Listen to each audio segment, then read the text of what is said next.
In this video, I face off against my brother with a variety of weird controllers on the N64. We use controllers that are made for the console to ones that are only possible because of my USB adapter. There are 5 games in total. The first one of 3 wins takes it all.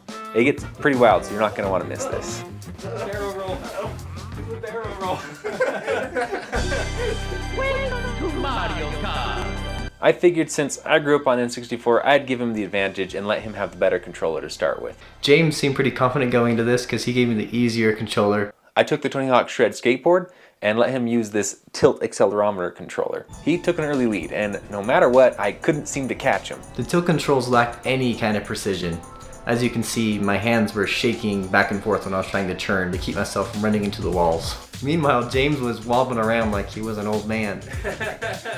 I was starting to get the hang of the skateboard, so I pressed on, never falling too far behind. It was a bit of a challenge to use items because I had to reach back and grab the back light sensor, but I eventually figured out it was a lot easier if I just tapped my foot to the back of the sensor instead. Let me know when the race ends. I'm gonna just sit back for a little bit. I just knew if I got the blessed blue shell, I could turn this around.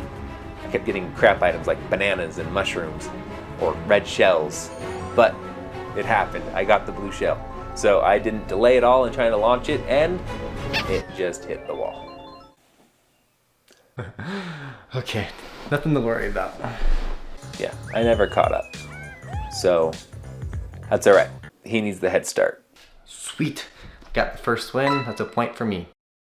I couldn't really have my brother use the younger brother controller because really they all were like that. The whole point was to try weird controllers. But I could give him the younger brother chair. He got to use my old office chair, which really isn't that comfortable at all, whereas I got to use the FlexiSpot C7, which is today's sponsor. I work from home and I've been using the C7 for a few weeks now, and I gotta say I really like it. I kinda wish I had one sooner. I can lock the chair upright and just focus on my work. It has really great lumbar support so I can sit comfortably all day. But the chair is also great for relaxing in. It has an extendable footrest, so you can curl up on your chair or put the footrest all the way out, which lets you just lean back and relax. My old chair reclined about as much as an airplane seat, but the C7 really lets you lean back. The C7 is also highly adjustable to fit you. You can adjust the seat forward and back, up and down. You can adjust your armrests. You can adjust the backrest, the footrest, and really just make it fit how you want to sit in it. And I think FlexiSpot really believes in their product because they offer a 30-day money-back guarantee. If you don't like it, you can send it back and get a refund. And on top of that, they offer a 10-year warranty. If you use my code 24BFC7, you will save an additional $50 on the C7 chair. You'll also have the opportunity to win free orders. So if you've been wanting a more comfortable workstation, this Black Friday is the chance to take advantage by getting the C7.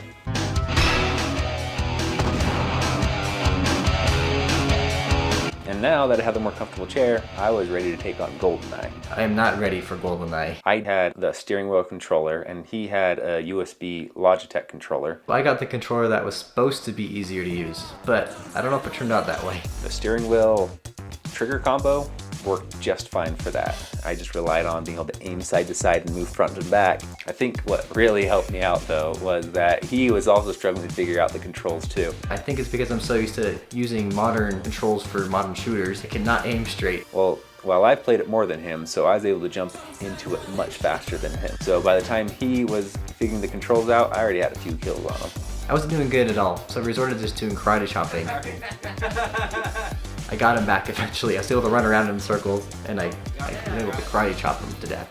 Even with that small edge though, neither of us really had a great grasp of the controls.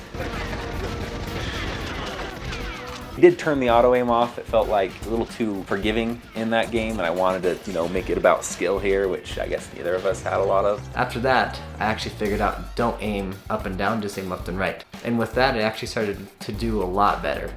I was thinking maybe I actually could pull this one off.